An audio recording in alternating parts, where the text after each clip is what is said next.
Assalamualaikum Sobat Tirai Goib, salam jumpa di channel cerita horor. Jangan lupa subscribe, like, komen dan share. Yang sudah subscribe semoga masuk surga. Malam itu hujan turun deras di desa kecil di Kabupaten Batang. Sisilia Mardani, seorang bidan muda berusia 32 tahun, tengah menikmati teh hangat sambil berbincang santai dengan suaminya, Burhan. Seperti biasanya saat hujan deras selalu disertai dengan padamnya listrik, lebih parah lagi lampu darurat ternyata rusak, beruntung masih punya lampu minyak. Tepat pukul 9 malam, ketukan keras di pintu depan mengejutkan mereka. Burhan, yang sedang membenahi peralatan kerja, menoleh dengan dahi berkerut. Sisilia berdiri, sedikit ragu, sebelum membuka pintu. Di ambang pintu berdiri seorang pria basah kuyup, mengenakan pakaian lusuh. Napasnya terengah-engah, dan wajahnya pucat. "Bu Bidan, tolong," katanya terputus-putus. "Istri saya, dia mau melahirkan. Saya tidak tahu harus kemana lagi," ucap pria itu dengan nada panik. Melihat kondisi pria itu, Sisilia langsung mengambil perlengkapannya. "Pak, kita harus membantu. Aku tidak bisa membiarkan perempuan itu dalam bahaya," katanya. Burhan mengangguk meski hatinya diliputi perasaan ganjil. Pria itu, yang memperkenalkan diri sebagai Parjo, tidak seperti warga desa mereka. Pakaian dan cara bicaranya terasa asing, seperti berasal dari tempat yang jauh. Namun, ia tetap menemani istrinya. Mereka bertiga berangkat dengan 2 sepeda motor, Burhan berboncengan dengan istrinya. Sementara pria yang mengaku bernama Parjo itu, mengendarai sepeda motor sendiri dan berada di depan, menjadi penunjuk jalan. Mereka melewati jalan-jalan setapak yang gelap, licin, dan dikelilingi hutan lebat. Hujan terus mengguyur tanpa ampun, membuat udara malam semakin menusuk tulang.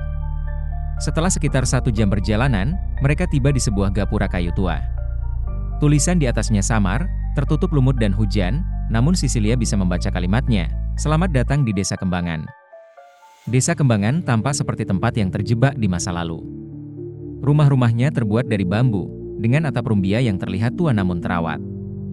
Lampu minyak menerangi jalan kecil di antara rumah-rumah, memberi cahaya redup yang membuat suasana semakin misterius. Sisilia merasa bulu kuduknya berdiri. Udara di desa itu membawa aroma melati yang sangat kuat, seolah-olah seluruh tempat itu ditutupi bunga. Penduduk desa tampak aneh, mereka berjalan perlahan. Sebagian hanya berdiri diam di depan rumah sambil memperhatikan kedatangan Sisilia dan Burhan dengan tatapan kosong. Parjo membawa mereka ke sebuah rumah panggung besar di ujung desa. Di dalam, seorang perempuan muda tengah berbaring dengan wajah menahan rasa sakit. Sisilia segera memulai tugasnya, melupakan rasa tidak nyaman yang melingkupinya. Selama proses persalinan, suasana rumah itu terasa semakin ganjil. Orang-orang yang berada di ruangan itu tidak berbicara sepatah kata pun. Mereka hanya berdiri di sudut, memandang dengan tatapan kosong. Namun, Sisilia tetap bekerja dengan tenang. Dalam waktu 1 jam, bayi perempuan sehat lahir dengan tangisan keras yang menggema di ruangan. Seorang lelaki tua mendekati Sisilia setelah proses selesai. Ia menyerahkan amplop berisi uang, lalu berkata dengan suara datar, "Bu Bidan, terima kasih atas bantuan Anda. Tapi ada satu pesan penting saat Anda pulang nanti, jangan menoleh ke belakang, apapun yang terjadi, sampai melewati batas desa." Pesan itu terus terngiang-ngiang di kepala Sisilia saat ia dan Burhan bersiap meninggalkan desa. Hujan turun semakin deras, dan mereka sadar ternyata jas hujan yang mereka pakai rusak terkoyak di beberapa bagian, mungkin karena dimakan usia atau karena tersangkut ranting saat melewati hutan tadi. Dan anehnya yang rusak jas hujan mereka berdua secara bersamaan. Pemilik rumah meminjamkan 2 jas hujan kuning terang, yang tampak baru dan berkualitas bagus. "Pakai saja. Tidak perlu terburu-buru mengembalikan," ujar lelaki tua itu, wajahnya tanpa ekspresi, tanpa senyuman. Saat mereka melewati jalan setapak menuju gapura desa, suasana semakin mencekam. Sisilia merasa ada sesuatu yang mengikuti mereka. Suara langkah kaki terdengar samar-samar di belakang, semakin mendekat. Burhan mempercepat laju motornya, meski jalanan licin. "Pak, aku dengar suara langkah kaki," kata Sisilia dengan suara bergetar. "Jangan menoleh. Kita sudah diperingatkan," jawab Burhan, meskipun keringat dingin mengalir di pelipisnya. Sesekali Sisilia merasa ada bayangan bergerak di pinggir jalan, tapi ia menahan diri untuk tidak melihat ke belakang. Ketika mereka akhirnya melewati gapura desa, aroma melati yang menyengat tiba-tiba menghilang, digantikan oleh bau tanah basah. 2 hari kemudian, Sisilia dan Burhan memutuskan untuk mengembalikan jas hujan yang mereka pinjam. Mereka mengikuti jalur yang sama menuju Desa Kembangan. Namun, setelah beberapa kali mencoba, mereka hanya menemukan kebun melati yang luas. Gapura yang sebelumnya mereka lewati tidak ada di tempatnya. Mereka berhenti di sebuah warung kecil di tepi pantai Sigandu. Pemilik warung, seorang lelaki tua, mendengarkan cerita mereka dengan ekspresi serius. Setelah Sisilia selesai bercerita, lelaki itu menghela napas panjang. "Desa Kembangan," katanya pelan. "Kalian bukan yang pertama. Desa itu bukan desa biasa, Bu. Sudah banyak orang yang pernah mengalaminya. Kadang muncul, kadang tidak.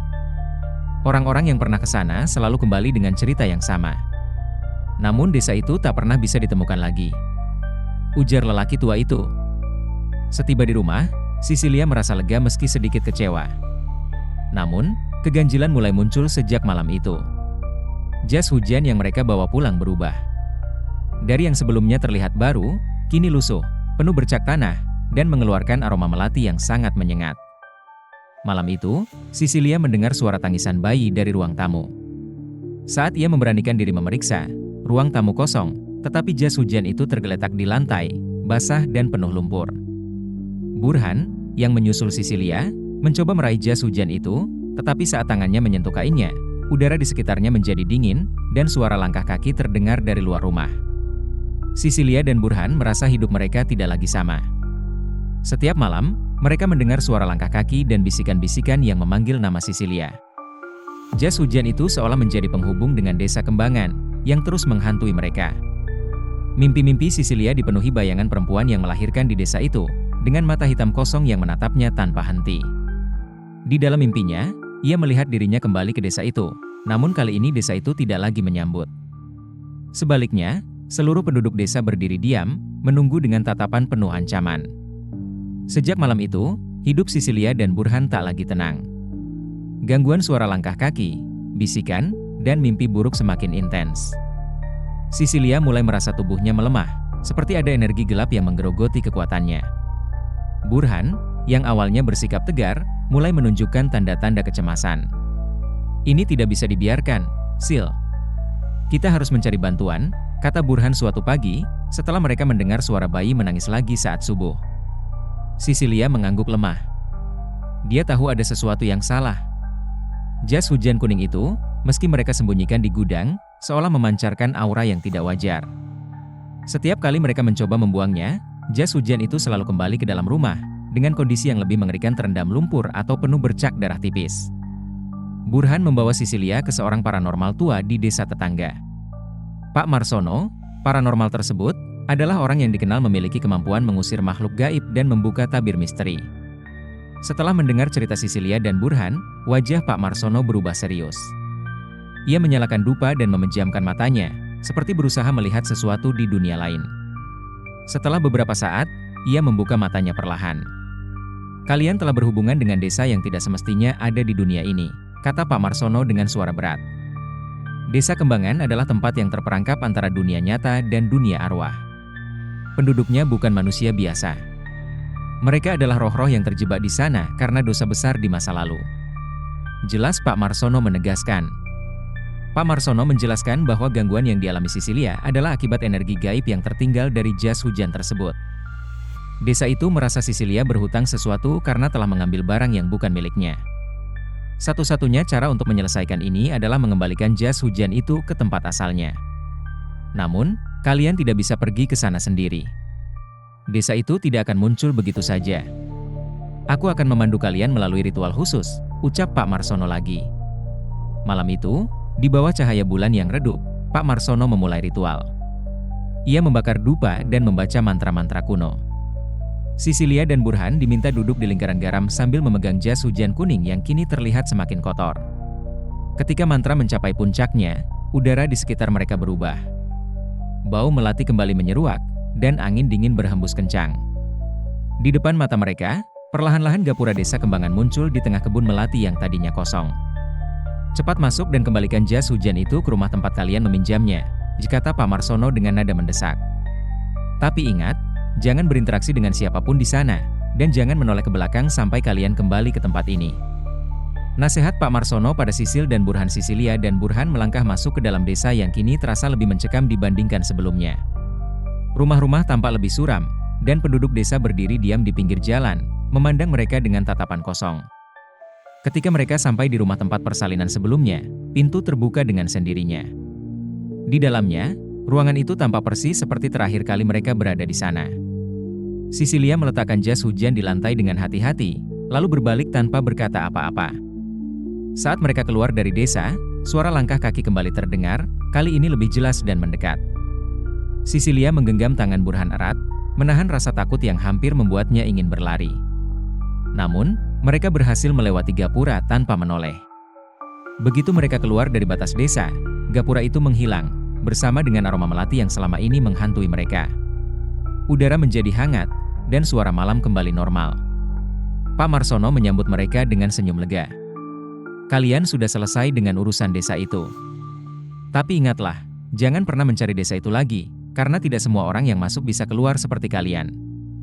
Jelas Pak Marsono. Setelah kejadian itu, hidup Sisilia dan Burhan perlahan kembali normal. Jas hujan itu tidak lagi muncul, dan gangguan-gangguan yang menghantui mereka lenyap sepenuhnya. Namun, pengalaman itu meninggalkan bekas yang tak terlupakan. Sisilia belajar untuk lebih berhati-hati dalam menerima permintaan bantuan, terutama yang datang di tengah malam. Mereka tetap melanjutkan hidup dengan penuh syukur, dan setiap kali mereka melewati kebun melati di tepi pantai Sigandu, mereka hanya saling bertukar pandang tanpa berkata-kata. Keduanya tahu, meski desa itu tidak terlihat, kehadirannya tetap ada, menunggu orang-orang yang lengah untuk terjebak di dalamnya. Meski trauma tetap ada, Sisilia dan Burhan berhasil keluar dari ancaman dunia gaib dengan selamat. Kehidupan mereka kembali tenang, meski pengalaman itu menjadi pelajaran berharga yang tak akan pernah mereka lupakan. Terima kasih Sobat Tirai Goib, silahkan subscribe, like, komen dan share, yang sudah subscribe semoga masuk surga.